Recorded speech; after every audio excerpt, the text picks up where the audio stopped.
নমস্কার, আমি মৃন্ময়ী ব্লগ থেকে সবাইকে জানাচ্ছি অনেক স্বাগত, সাথে অনেক ভালোবাসা। আজকে আবারও ছোট্ট করে একটা মিনি ব্লগ শেয়ার করছি তোমাদের সাথে। তোমরা কোথা থেকে আমার ভিডিওটা দেখছো বলো, আর সবাই কেমন আছো জানিও। সকাল থেকে মোটামুটি ঘরের অনেক কাজই থাকে, সেইগুলো তো সবটাই শেয়ার করা যায় না, তাই কিছুটা তোমাদের সাথে শেয়ার করলাম।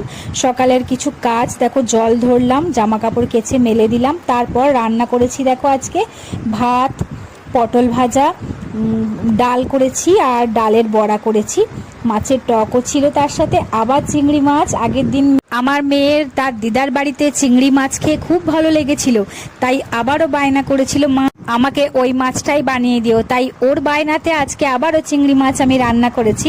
তো তোমাদের সাথে শেয়ার করলাম, সেইটাই তোমাদের কেমন লাগছে জানিও। আমার মেয়ের তো খুব ভালো লেগেছে। তোমরাও কে কে চিংড়ি মাছ খেতে ভালোবাসো আমাকে একটু জানিও। চলো আজকে খাওয়া দাওয়াটা সেরে